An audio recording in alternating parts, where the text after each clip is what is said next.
Oi, oi. I reckon we're up and running. I will just double check on my phone. But Dazzler, how the. Hi, mate. Oh, mate, how are you doing? I know Thursday was obviously like a little bit of a ropey-ish start. Things maybe didn't quite go to plan to begin with, but.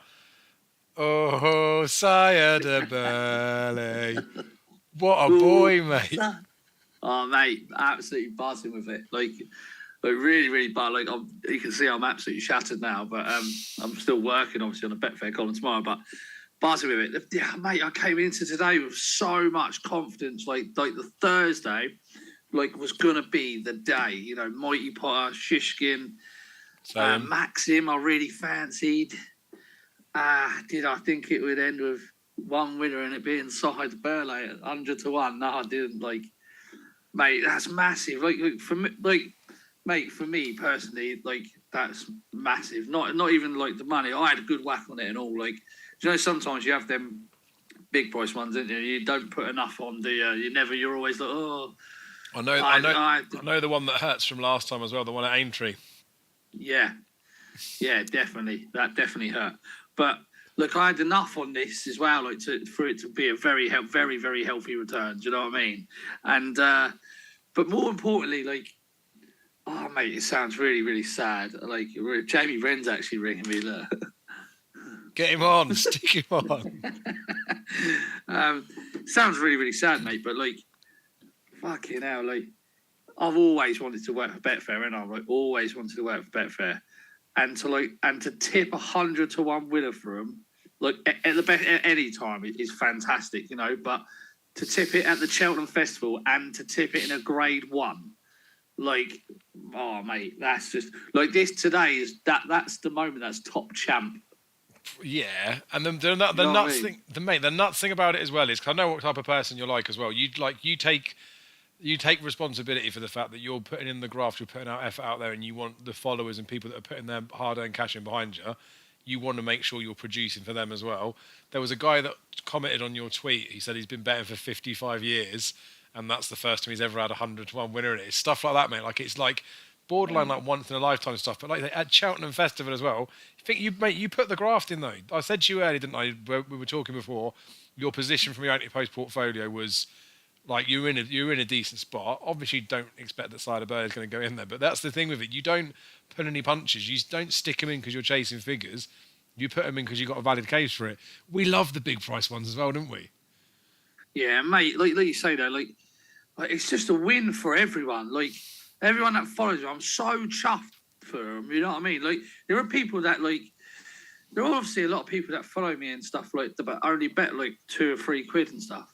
But they'd have had that. That would have been a massive return for for what they bet and stuff, for a couple of quid on it and that. And it's just really good for everyone. It makes me so happy seeing other people winning off what I'm saying. Honestly, it's mad. It gives me the biggest pleasure in the world. It's a win for Betfair and GG because it attracts traffic to them. It's a massive win for me personally, obviously, and I'm just so happy to see so many people win. It sounds ridiculous, but honestly, that's why you do it. Do you know what I mean? Literally, today is literally the reason why I do this job. And mate, I'm just and then do you know what made my day after that?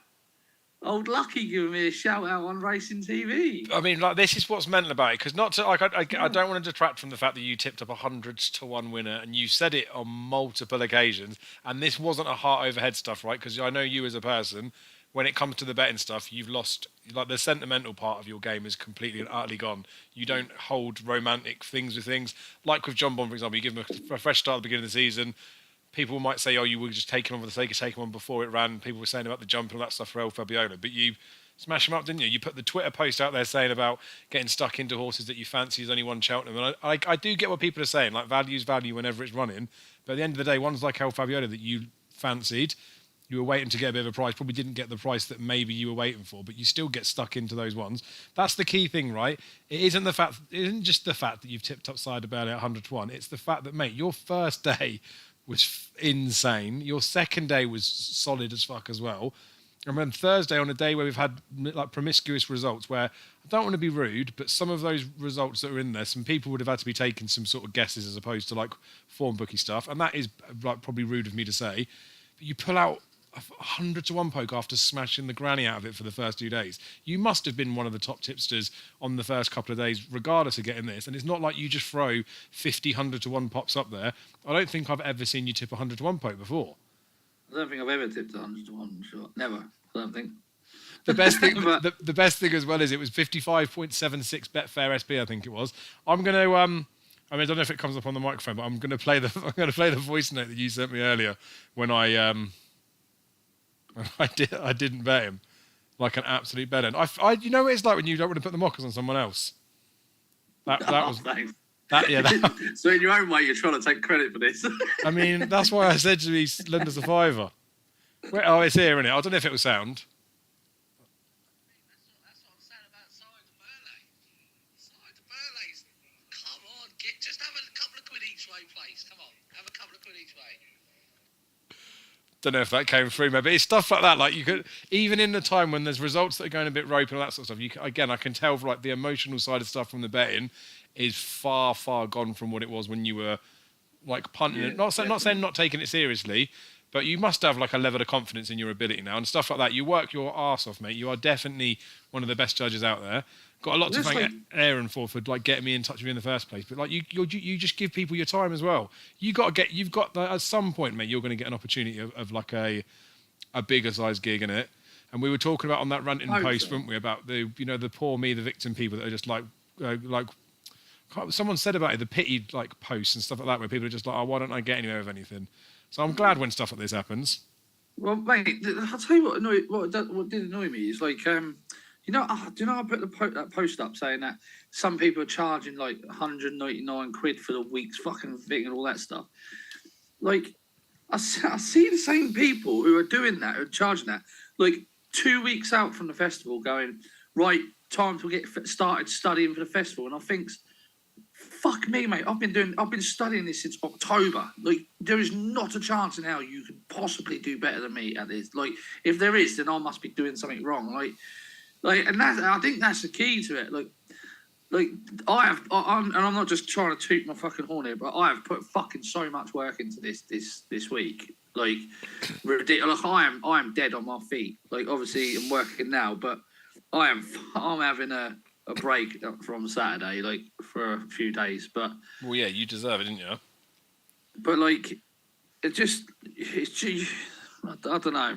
And the other thing is as well, like, I see few things on like on RTV or whatever, or like pundits saying stuff, and I think like you couldn't be more wrong. Do you know what I mean? Like I think you couldn't be more wrong, and I just don't understand how. I don't know. It's just sometimes I just see things. You could be more right, and it's not.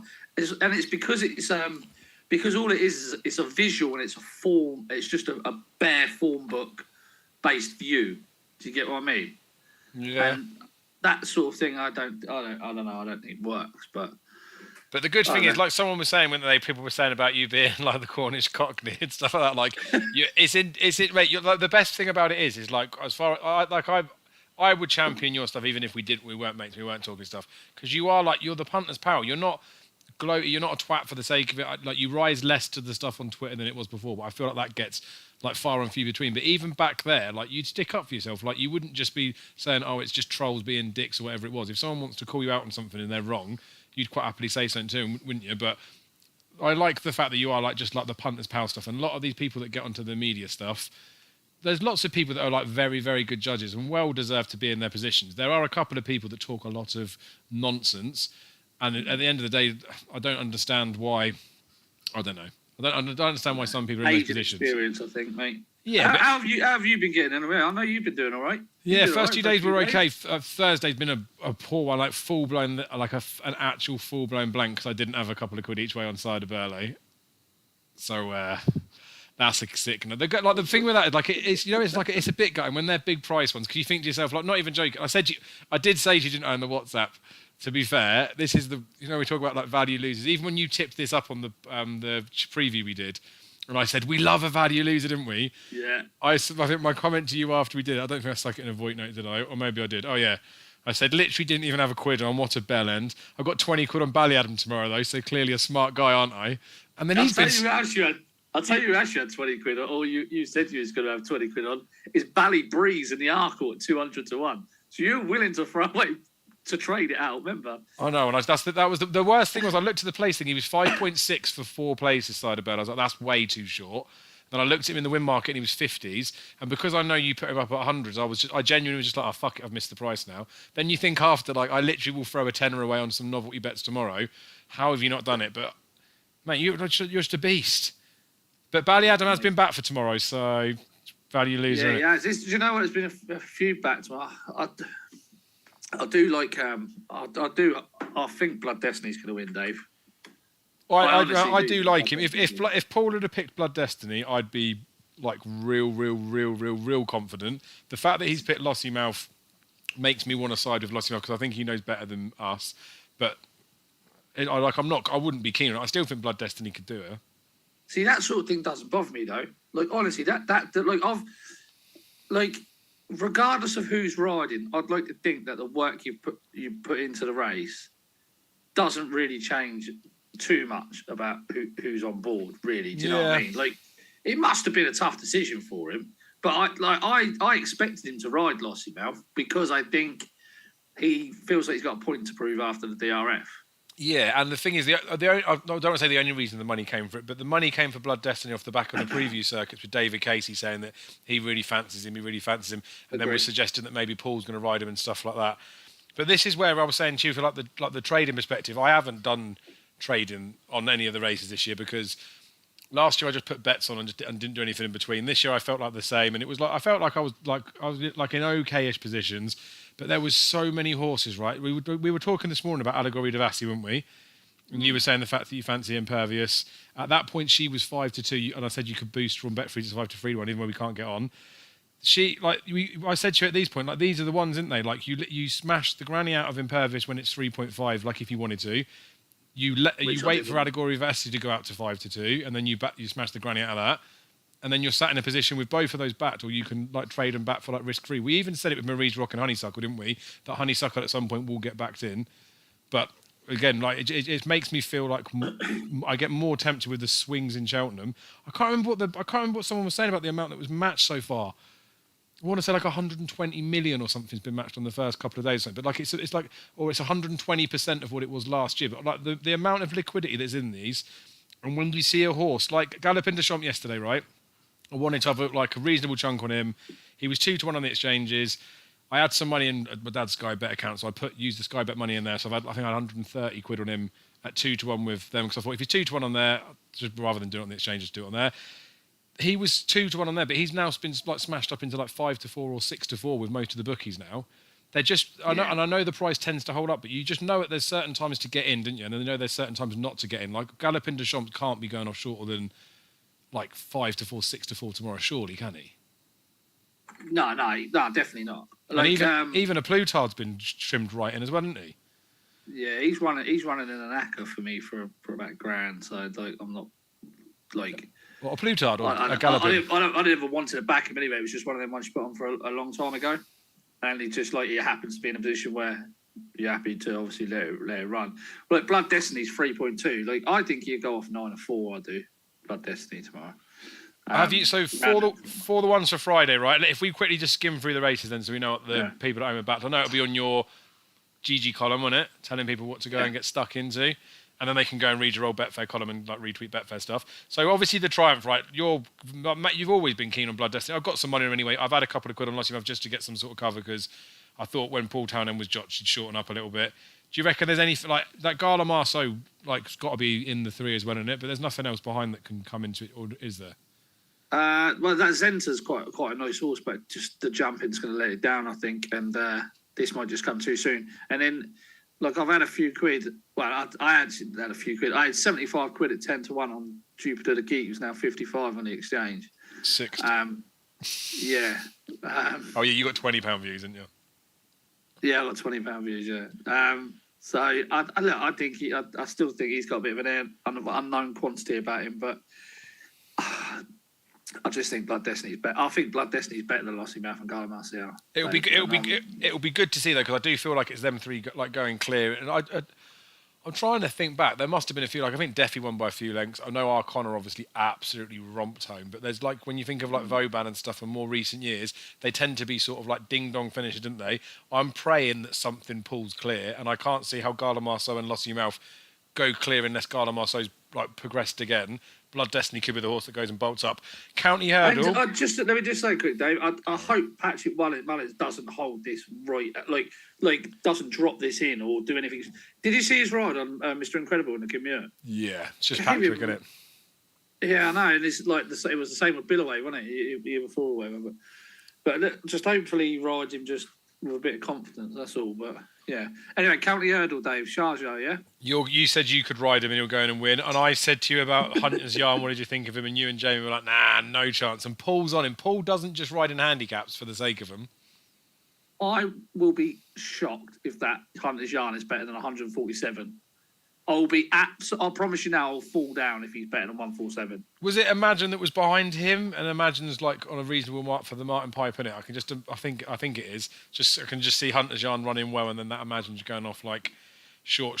I've backed Ballyadam because I thought it was like 25. Like I know it's Ballyadam at the end of the day, but I said about him in the Dublin Racing Festival. Semi-annoyed that he ends up bumping into Gaelic Warrior. But then I started thinking to myself recently, what if that wasn't the target? What if that was just a prep run for Cheltenham and the UK handicappers just only nudged him up a couple of pounds for it? He was second in the Supreme here. Like it was. I just thought 25-1 was just stupid. And you know what he gets like festival type horses, the Blackmore and Henry de Bromhead stuff on a Friday, the Romantic stuff getting like just too big a price. I do want to have a little bit on Gin Coco, but I think the horse and not necessarily the jock, but I think he's a soft horse. I've already backed Sharjah. Magna Glory, have a couple of quid there. I will. Loved the way he finished last time. Over for that Phil's Daldaris, who's not bad at all. I think he's improving. He's worth a couple of quid, about 18. I saw someone that's involved in Luttrell Lads tweeting about him, saying about his mark and how Campron sort of franked the form from like years ago, and that he's had like issues and stuff and all sorts of stuff like earlier. I think it was the rider lost his irons or something in his first race this season or something. And Harry Cobden's now on. He's like a 200s poke. He's the sort of horse I reckon like people could get quite sweet on. Anyway, we'll move on to a serious race. The potato race, right? The Albert Bartlett. Yeah. You liked Corbett's Cross. There was talk that he wasn't even going to come to Cheltenham for a little bit.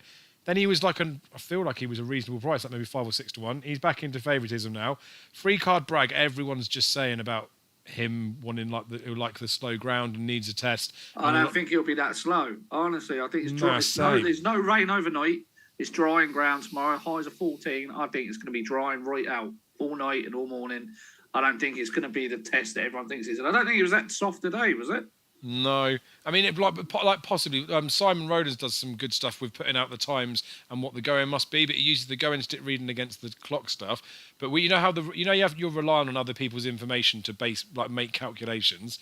I think it was on the Tuesday. He worked out the Supreme time and said that this would suggest the ground's riding this way, and then he said I've had to revise it because they've changed the going stick by like half a point or something, which would change the going from like good to soft all the way through to like soft to heavy. So you got to trust the readings that people are putting on there. But I think it was like. Do you worry that? Like I don't worry that much. No. Like, if it's good to softer places, that or soft like that doesn't. Does it bother you? It doesn't bother me. Nah, and that's the thing. Like you can tell when it's real bad because you just see that like nothing finishes, they can't go with it. And even like the Stairs Hurdle was a classic example. They got muddy and they got messy, didn't they? But it weren't like that bad out there, was it? But also in the Albert Bartlett, right? It's a massive field this year. There are potentially plenty that you could make like bits of cases for. Yeah. I always try and find like the little lurker in there when I don't think there's too much depth. Hidden Valley Lake's last run was like I thought was like pretty good considering that was like slowish ground. He's got a squeak. Embassy Gardens just because it's with like Mullins in it. I wasn't that fan of his last run. That Favre Deschamps, though, I still don't understand why they didn't run him in the pipe. But he obviously needs the trip, so he's like semi-interested, isn't he? That Let's Be Clear about it's like in and out of his form, isn't he? And then the win the last day puts him back into a little bit. I genuinely like really, really, really fancy Dawn Rising, but it puts me off. You know, like JP bought A Dream to Share when he already had Factifile. And admittedly, if A Dream to Share would have run, he already had the horse, but he knew it was probably like there may be something that could beat it. I feel like he's done this with Corbett's Cross. I think like Dawn Rising will come second to Corbett's Cross, and then it'll have been pointless thing. But I genuinely think the step up in trip's going to suit him down to the ground. There's another one, Search for Glory, that Davy Russell rides. His comments on it are pretty lackluster, but I thought he ran it right. Again. Nah. I'm backing him again after today. See, the Mighty Potter ride, I thought was horrendous. Like, and Townend's getting stick for it too, isn't every he? fence. Huh? And Townend's getting stick for it too for following him round, isn't he?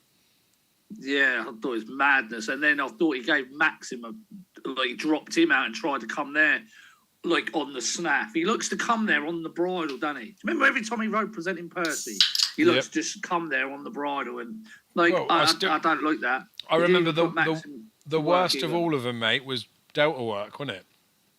Yeah, I remember, yeah. I was on him. Yep. But yeah, so there's a few that I can make bits of cases for. I have put it in the CheltenhamFestival.net column that I've put up there. I'm going to have a couple of quid on Affordable Fury, only because of the fact that when he fell in that race with Dawn Rising, it wouldn't have been too far between the two of them. He can't jump, which is obviously a worry. But if you go back to his third run back, the 2 mile 6 run, it's not bad form. He's 170 on the machine. And I just feel like he's the sort of horse that in running, it's got to trade half those sort of prices. But I'm still semi keen on Dawn Rising, but not overly confident. Who are you getting stuck into? That's what the people want to know. Fuck me. Sorry for the language. Stuck in is probably a strong word, to be honest. But I've already backed Corbett's Cross at 5s and 6s, and I've had a very small bet on Hidden Valley Lake. But other than that, to be honest, I have no real strong opinion. I do think Corbett's Cross the most likely winner, though, because I don't think it's that strong. Yep. Favre de Champdou would interest me, but it's just his age. That I know you could say, well, sorry, De Burle was an 11-year-old, he just want to stay as blah blah, but he's a handicapper. Handicap, but then you get people like Galloping Deschamps going and winning it, and you think if they'd running the fucking Albert Park, they'd won all of it, wouldn't they? I like him. I do feel like Hidden Valley Lake is probably with the fact that he's 10s on the machine as well. He was favourite at a point as well. Very fair point. Yeah, I just worry about his jumping, Dave. To be honest, I think very deliberate he is. Mate, there's bundles in here that can't jump for shit. Yeah, it's going to be a messy one, I reckon. Gold Cup's nice and easy because Galloping Deschamps does win. I genuinely think a Plutard's the only horse on any performance that a horse has done to date that is better than Galloping Deschamps. So he would need to obviously put a line through the last one, but I genuinely think he's the only horse that's capable of doing Galloping Deschamps if Galloping Deschamps stands up. But when's the time to back him? That's what, he's 13 to 8, or he's 2.68, so... Leave him. I know it sounds bad. I backed him at 2s. I thought you'd be getting 2 to 1, 9 to 4 on the day, and I feel like that's going to happen again. I feel like the overnight money now, loads of them shorten up. But then it happened with Energumene, got smashed up, didn't it? And it happened with El Fabiano as well. It never came back, did they? Sometimes it's like the good things just get stuck in, didn't they? What did I say he was just then? 2.7. Oh, yeah, he's still 2.7. Yeah. It was 2.68, but he's just gone out to 2.7. He's on the slide. He's on the slide. Skip the Hunter's Chase. We don't care about that, do we? No. Although the storyteller's been nibbled, isn't he? I know. Spinal arthritis, guys. They will not be able to ride him in a finish, is what we're told. But who knows? Impervious. Yeah, you like Impervious, didn't you? And again, the market thing you were saying about it, they should just be about the same sort of price. I think they're going to keep doing that, I reckon. They're going to be in around the same. I genuinely, mate, I really, really, really, really, really... I know Adagora Devassi and Impervious, they look like they should be much better mares than everything else in here. It's girls racing, isn't it? Never trust any of them. I really like Zambella. There was comments that they said about the fact they didn't target the race last year. They knew that if they had targeted the race, there would have been more in the finish. And she's only beaten 4 lengths, just bottomed out after they jumped the last. The fact that she got beat the last day when she was favourite to beat Jeremy's Flame, from the bookies' perspective on that last race, that's right. Zambella's better than Jeremy's Flame. Because Jeremy's Flame won and Zambella flopped, Zambella's a 29 on the machine, and Jeremy's Flame's a 7 to 1 poke. Zambella should be half that price. Definitely should be. And I think they've trained her for the race in mind this time. So I reckon she's got a squeak. But it is, if you look at official ratings, everything's got a chance. Yeah, it has. They put blinkers on Ellie May as well, didn't they? Yeah. They switched out cheap pieces, put blinkers on. She won in first time cheap pieces last year. So it's madness, I don't think isn't she's it? entirely out of it, but. Yeah. But I think Adagora Devassi, I feel like she's the. I don't know. I don't think there's anything between Adagora Devassi and Impervious on ability from what I've seen. Adagora Devassi maybe is a bit flashier, but then they're running in novice chases, isn't they? There's no substance to it. Yeah, but the time when she beat Bride's Hill, right? She was faster than Hatton Couleurs and Fakir Al Dairies on the bridle. She was fucking really good on the clock that day, but. I've got the thing is, I think she can be a bit keen, a bit free, right? And Paul Townend this week with his horses that have been jumping out to the right, like Gaelic Warrior, he's been tucking right in on the inside. And if they try and hold on to her, she could find herself in a little bit of trouble. And I don't know. I just think the way they're going to ride her, she might trade bigger in running. So she could well be much better than these. To be honest with you, she could be a superstar, but. We'll have to see. Just the way they're going to ride her worries me. I did back her. I got in at the wrong price, made a little rookie mistake, but oh well, only money in it. The Martin Pipe, mate. This is a race that's got bundles of like every year, right? If you try and make a case for them, like there's everything's bar like 10% of the runners have been plotted for this, or potentially you could say they have. Imagine's one that Gordon Elliott's talked about loads, and running at 2 miles, then they're stepping up in trip. I think he's obvious to see. Cool Survivor, loads of people have been talking about him. Because I know there's mention of him for the Albert Bartlett and he's come into here instead. Spanish Harlem, because Mikey O'Sullivan's on in it. And I know people fancied him anyway at prices. I genuinely think My Eye's pretty solid. Because if you go back to like actual form and substance of horses have done. When Indefatigable won it those years before, we talked about this, didn't we? That there's some horses like Galopin de Champs that's just on a stupid fucking mark. But they're not like a Gold Cup Galopin de Champs when they're running in the Martin Pipe. They've got potential. They're not going to run to like much over 150s in these races anyway. My Eye's novice hurdle form when he's behind 3 Stripe Live, Constitution Hill and John Bon. Yeah, it's miles clear of anything in here, isn't it? Yeah. I'll give you just mention another one. I'll obviously back Cool Survivor and My Eye. But I'll give you another one. This Haxo. Yeah. This is a Willie Mullins trained novice. Obviously, Willie Mullins got a great record with his novice in there. 29s on the exchange. 29. If that win, everyone would go, oh my God, how did we let a Willie Mullins novice go off at fucking 31 on the fucking exchange? And it's number 19, which is my birthday. I might be able to get some stuff from Dave Cross about that. The group, didn't they? The Noel Feely racing stuff. I might be able to get some stuff about that, to be fair. One I did quite like the look of, because, you know, like we'd like the Shane Fitzgerald type angle, didn't we? But it only really works when it's on JP or Gigginstown horses. But like Firm Footings was interesting because it's bred for the trip. He ran him over the middle trip to begin with, and then he dropped him back to 2 miles after to sort of cap him, I think. He's semi-interesting, but like you really could make a case for bundles in it, couldn't you? So you've backed Cool Survivor, you said, and My Eye, right? Yeah, and I will just have a save on this Haxo just because. But I think My Eye's the most likely winner in all honesty. Yeah, he's solid, isn't he? And there'll be loads of extended places. I think those couple at the top of the market, Cool Survivor and Imagine, like Cool Survivor, I'll definitely give a chance to, but and Spanish Harlem, I just think they're too blatantly obvious. All right. For them to be like plotty horses. Right, let's go. We'll go. We know what we're doing through the card in terms of the top class races. There is like the handicap, the Albert Bartlett and the Martin Pipe that've got extended places on offer out there. And I feel that they're ripe for people to do the block bets. So if we go, we'll quickly just skim through the County Hurdle, the Albert Bartlett, the Martin Pipe. I know we've just done them, but if you want to chuck up 2 horses that you'd be shoving in like a block bet, I'll mention a couple as well, and then people can do what they want with them, stick as many or as few as they want in there. So your 2 for the County Hurdle. If you want to, you can mention more if you want to mention more, but 2 would be good. No, 2. I'll give you 2. Sharjah and Magna Glory. Yes, they're good prices as well.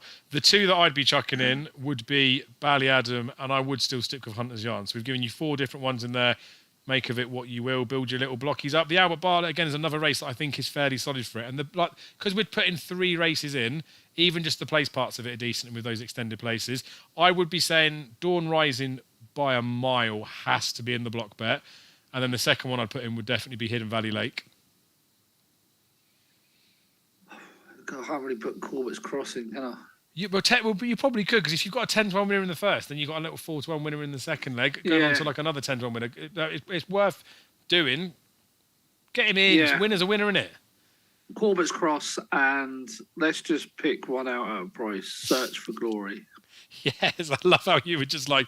No, not David Russell. Sham Valley Kid. All right. Beautiful. And then the Martin Pipe, we've literally just gone through it anyway, but the 2 that you'd be shoving in, again, regardless of prices, mate, would be My Eye and Cool Survivor for you, yeah? Yeah. I'll give the boys something at price. Firm Footings, for sure. And I want to give a nutty one, but I don't. I'm going to say anyway, just for the we'll say your Haxo. We'll put that in as well. The other one that I was going to say was Molly Holly's Wishes, but you tell me to fuck off and you'd never do a video with me again. I was making a case for Molly's wishes the other day when I was writing in my phone to try and look at it, and I was like, I don't think the owners are the type of people that just have social runners. And then I looked at, they ran it at the Grand National meeting. They ran it at the April meeting. They've run it in the November meeting, and it's like non-runners. Like I think it's probably the social runner. She's one of those like an indefatigable though. Like watch them go and do it outside of Mayor's Company when they're a stupid price. No chance. Just stop. Right. So I mean, I'm excited about Friday. I will be at the racecourse tomorrow, so buzzing for that. Oh, you going here? Yeah, me and the old man are going. He's been a bit ropey for the middle of the week, but I think that's just because he was smashed on the Tuesday. Went on a bus with a couple of my mates that are from like a football team, so they were all just doing shots and stuff in the morning. And when you're in your 60s, it's not the way to do it, is it? No, definitely not. No. What's your plan for it in the pub? Well, no. Do you know what? I wish I was going because Meg and Jerry were there, and they sent me a picture of them. DM me a picture of them two together, and they were going, "Are you down this week?" And I was like, "No," because I'm shackled to the. Got a lot of typing up and work to do, and I for Betfair, etc. and that, and I can take a big sigh of relief tomorrow on my own when it's done and dusted, like because that's what it is, relief sometimes to get this week out of the way, isn't it? Like, well, it's mad. you look forward to it, but well, when I stuck the tweet out this morning, it's madness to think like it's because I'm obviously writing out some content as well, but like. You get to, it's like it's only the halfway stage of the morning. Like now, we're only 75% of the way through it. I know there's some like more like maybe Mickey Mouse's races tomorrow, but really, if you take the Fox Hunters out of it, the Mayor's Chase is a decent enough race now. Like they're all ones like get stuck inable, aren't they? Yeah, they are. Last big hit, big push. And I love it as well, mate, because when we talked before about like, I don't know, when people have like their choice of which days are the easiest and like when people change and all that sort of stuff.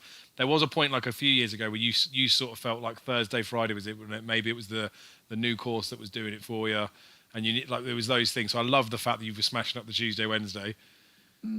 Normally, if I find normally I like to have a really strong opinion in the Supreme, and I didn't this year, and I kind of not got lucky, but like.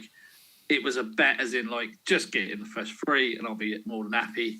I did kind of fancy him the closer we got, but it wasn't like when I fancied Constitution Hill, like for example. But then obviously we had El Fabiolo and in the Arkle, which was great because that to get John Bon beat 2 years in a row when his fans were all over him. I'll tell you what's mad as well. Jazzy Matty and Delta Work, I think, are half brothers, aren't they? Yeah, they are, yeah. But it's stuff like, I talked about like the breeding stuff and obviously John Bon being Duvan and Facile Vega being Corvega's baby and all that sort of stuff. Like when they're that closely bred, all gets publicly like put out there, doesn't it? The halves that are like that, I feel like there's been plenty of them that do win at the festival. When like it's like I said it before, innit? You've got Ronaldo and then Ronaldo's brother runs his football museum. Like they're not going to be the same. John Bon is awesome, isn't he? I want to see how they find like races for him because I feel like he might end up being, those sort of like mid-distance Fakir Doodery type ponies. Agree. Funny thing was as well, they came out with a little piece afterwards, didn't they? John Bon to step up in trip. It's like, God, let it go. He's good, that was the reason. Just let it go. Yeah, bloody hell. What's been your biggest disappointment so far this week? Which horse disappointed you the most? Maybe not horse. Well, if I can think of the biggest disappointment horse, the biggest disappointment of the week so far was Jerry Colomb, just because of the fact that he was 100% the winner of the race, and he just didn't let him win. That was just, it was annoying more than anything. As well, didn't you? Yes. Well, no, I had 100 on him at like 9 to 4. So there's people that were like sat in like on like big tickets and that sort of stuff. But it was one of them where we talked about him in the previous stuff, didn't we? We were like, well, you've sort of almost got to back Jerry Colomb, like he was the default bet. And then after he won, I was like, he still feels like the default bet, like he's the right one to get in. And he was the winner of the race, wasn't he? Yeah, but it's weird though, isn't it? Because like he was very lukewarm in the market for so long, and it was kind of like if he was going to finish second, like you could have told by the market for the last God knows how many months. Do you get what I mean? Yeah. In a strange sense. But what about what's been your best performance? What horse do you think? I still never said the worst, did I? Oh yeah, no, go on. What's been your like middling one, as in like disappointing ride one? Go for that, and then we'll do the best and worst and wrap it up.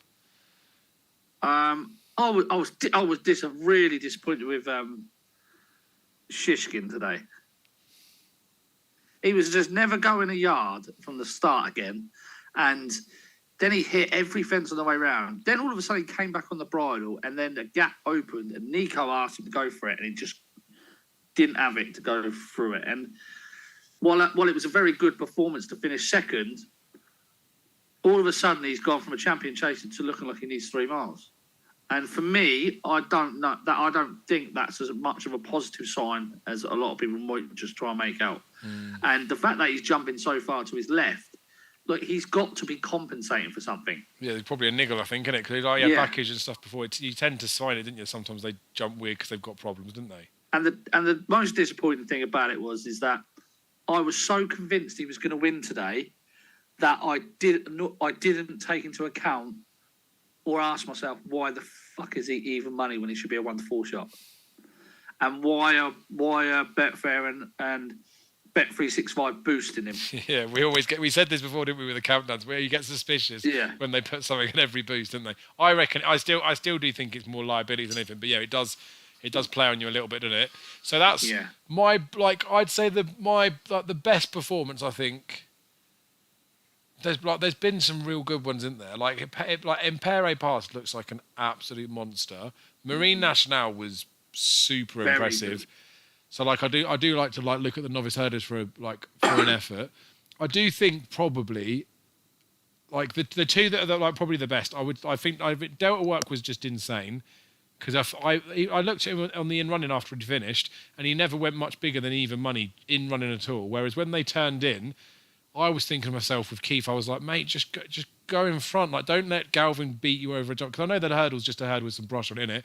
But I thought it was a pretty good effort. But that was probably me just being more interested in it. But Energumene was like filthy in the fact that like Edwardstone was never going in the race. Energumene at one point looked like he was making mistakes and wasn't going to do stuff, but the way that he literally just shit all over him, and I know they're not like the best like worldy type horses, but like I said about Grenadine for the each way bet, didn't I? He banks a fence and then just gets ridden into like third, didn't he? But Energumene's beaten horses like that doing handstands and didn't even run very well. No, I agree. I thought he was brilliant. Like, he could have gone around again. Like, that was a proper performance from him. I know Edwardstone didn't run his race, but for me, that was the best performance I've seen Energumene put in by a mile. Entirely, that was for me. It was a career best performance. Because last year looked like the race just fell apart. That's why he's won it in isolation. But then you look back now and you think, fucking hell. Last year he won in a canter because he was just that good anyway. He broke Shishkin, didn't he? Even this year, though, he like crossing the line. Like last year, he didn't even look like he had that much in hand when crossing the line. He was still being bumped up the finish, up the hill. But this year, he just was gliding up there. It shows the difference, I think, with the preparation stuff and the importance that people put on like the routine things as opposed to trusting what the people want to do. So he got beat by Shishkin the year before, didn't he? It was a great run. But he was able to still perform better the next time out. Like that wasn't the be all and end all for him. Shishkin was broken, didn't run after. I'm not saying it was broken in that race, but you know what I mean. Shishkin goes and wins at Ascot again. We know that's a race that's not typically good for Ryanair because it's quite close to the festival anyway. But then bombs after. Willie Mullins, when he goes and gets beat at Cheltenham in that race, is just like it's fine. He'll be fine next time. And like if it wasn't Willie Mullins telling you that, anybody else would be like the horse is gone, wouldn't they? And then they just hammered the granny out of it. Like he knows what he's doing, and that's when it comes into Cheltenham. That's why even with Facile Vega, like if Willie's saying it's okay, he's okay. And I know he didn't go and win. Yeah, he ran all right, didn't he? Considering what he did 5 weeks ago. And he was the best of the yard as well, wasn't he? And that's probably the problem with it, wasn't it? He maybe didn't have the best 2 milers that he's had in recent years. But to be fair, they were in behind, didn't they? If it wasn't for Marine Nationale in there. Anyway, go on. You can have the final word. Oh no, I was just going to say that, like, if I was toying with Ilete Thomas, wasn't I, to you about whether or not I would have really kicked myself on a back to Ilete Thomas. Yeah, it would have been a stupid bet. It would have been, because it would have been taking something at face value, and the amount of people I heard using that